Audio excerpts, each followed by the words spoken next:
بسم اللہ الرحمن الرحیم۔ السلام علیکم۔ ابن اسحاق کا بیان ہے کہ ایک دفعہ عراج کا ایک شخص کچھ اونٹ لے کر مکہ آیا۔ ابو جہل نے اس کے اونٹ خرید لیے اور جب اس نے قیمت طلب کی تو ٹال مٹول کرنے لگا۔ عراشی نے تنگ آ کر ایک روز حرم مکہ قریش کے سرداروں کو جا پکڑا اور مجمع عام میں فریاد شروع کر دی۔ دوسری طرف حرم کے ایک گوشے میں نبی صلی اللہ علیہ وسلم تشریف فرما تھے۔ سرداران قریش نے اس شخص سے کہا، ہم کچھ نہیں کر سکتے، دیکھو وہ صاحب جو اس کونے میں بیٹھے ہیں، ان سے جا کر کہو، وہ تم کو تمہارا روپیہ دلوا دیں گے۔ عراشی حضور صلی اللہ علیہ وسلم کی طرف چلا اور قریش کے سرداروں نے آپس میں کہا، آج مزہ آئے گا۔ عراشی نے جا کر حضور صلی اللہ علیہ وسلم سے اپنی شکایت بیان کی۔ آپ صلی اللہ علیہ وسلم اسی وقت اٹھ کھڑے ہوئے اور اسے ساتھ لے کر ابو جہل کے مکان کی طرف روانہ ہو گئے۔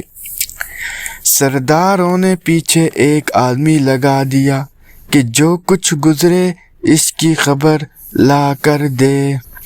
حضور نبی کریم صلی اللہ علیہ وسلم سیدھے ابو جہل کے دروازے پر پہنچے اور کنڈی کٹکائی۔ اس نے پوچھا، کون؟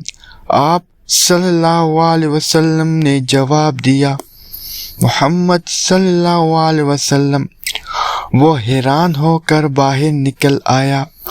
آپ صلی اللہ علیہ وسلم نے اس سے فرمایا، اس شخص کا حق ادا کر دے۔ اس نے جواب میں کوئی دوسری بات نہ کی، سیدھا اندر گیا اور اس کے اونٹوں کی قیمت لا کر اس کے ہاتھ میں دے دی۔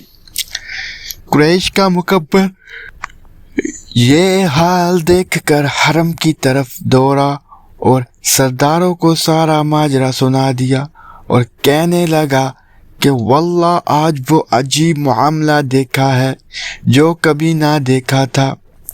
ابو جہل جب نکلا تو محمد صلی اللہ علیہ وسلم کو دیکھتے ہی اس کا رنگ فاق ہو گیا، اور جب محمد صلی اللہ علیہ وسلم نے اس سے کہا کہ اس کا حق ادا کر دے تو یہ معلوم ہوتا تھا کہ جیسے اس کے جسم میں جان ہی نہیں۔ بیان کیا جاتا ہے کہ بنی اسرائیل میں دو بھائی تھے، جن میں ایک مسلمان تھا اور دوسرا کافر تھا۔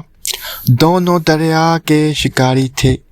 کافر بت کو سجدہ کرتا تھا، مگر جب مچھلیوں کے لیے جال تیار کرتا تو اس میں ڈھیروں مچھلیاں آ جاتی کہ اس کو کھینچنا بھی اس کے لیے مشکل ہو جاتا، مگر مسلمان کے جال میں صرف ایک ہی مچھلی آتی تھی اور اسی پر صبر کے ساتھ خدا کا شکر ادا کرتا۔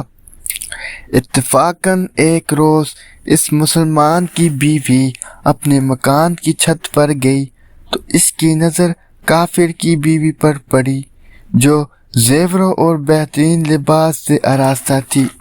یہ دیکھ کر اس مسلمان کی بیوی کے دل میں وسوسہ پیدا ہوا کہ کاش میں بھی ایسی ہی ہوتی۔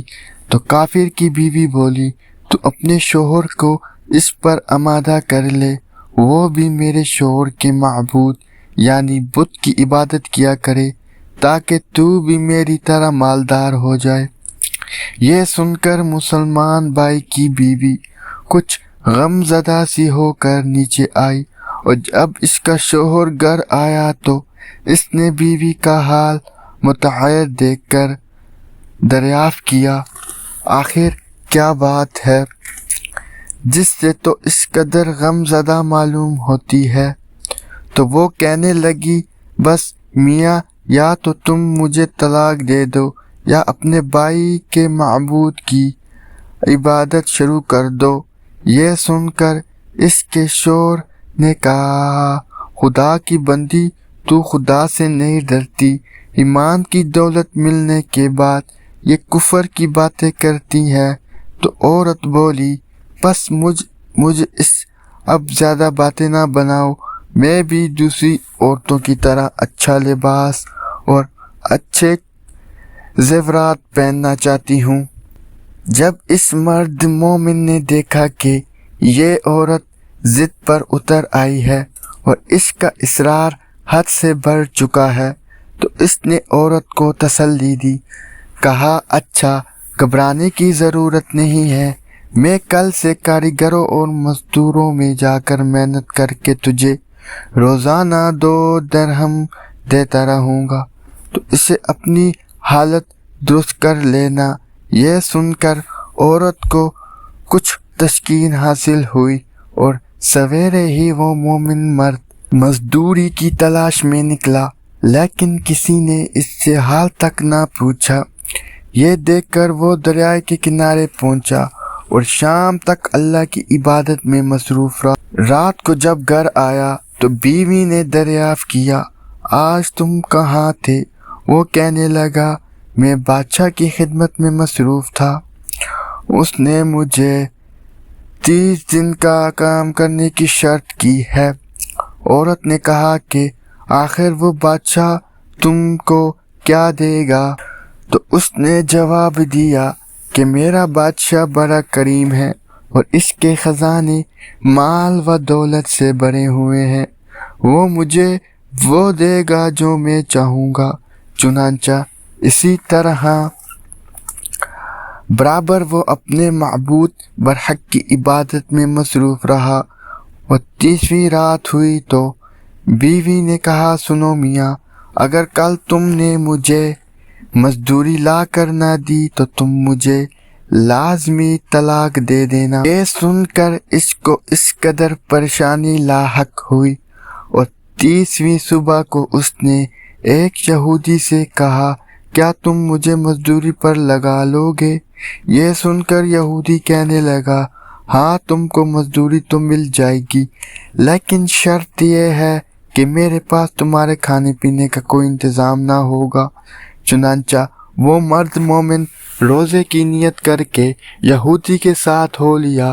اللہ تعالیٰ کے حکم سے ایک فرشتہ 29 اشرفیاں ایک نورانی طباق میں لے کر اس کی بیوی کے پاس پہنچا اور کہنے لگا میں بادشاہ کا قاصد ہوں، اس نے یہ اشرفیاں لے کر مجھے تیرے پاس بھیجا ہے اور فرمایا ہے کہ تیرا شوہر ہمارے پاس کام میں تھا، ہم نے اس کو نہ چھوڑا یہاں تک کہ اسی نے ہم کو چھوڑ دیا اور یہودی کے پاس چلا گیا۔ اگر وہ ہمارا کام کرتا تو ہم اس کو اور زیادہ اجر دیتے، بس یہ ایک اشرفی کی کمی اسی وجہ سے ہے۔ چنانچہ وہ عورت ان اشرفیوں میں سے ایک اشرفی لے کر بازار گئی، سنارے نے اس کی 1000 قیمت اور عورت کے ہاتھ میں رکھ دی، اور جب شام کو وہ مومن مرد گھر واپس لوٹا تو عورت نے کہا اس سے دریافت کیا آج تم کہاں تھے؟ اس نے جواب دیا کہ آج میں ایک یہودی کے کام پر گیا ہوا تھا۔ تو بیوی کہنے لگی کہ آخر بادشاہ کی خدمت ترک کر کے تم دوسرے کی خدمت کیوں کرتے ہو؟ پھر اس کو اشرفیوں کا واقعہ سنایا، جس کو سن کر وہ مرد مومن روتے روتے بے ہوش ہو گیا۔ جب اس کو ہوش آیا تو بیوی سے کہنے لگ افسوس کہ میں بادشاہ دو جہاں کی خدمت کا حق اپنے اوپر لازم نہ کیا۔ اس کے بعد اس شخص نے عورت کو چھوڑ دیا اور پہاڑوں پر چلا گیا جہاں خدا کی عبادت میں مصروف رہا۔ اس کا انتقال ہو گیا۔ اللہ تعالیٰ اس پر اپنا رحم فرمائے، آمین۔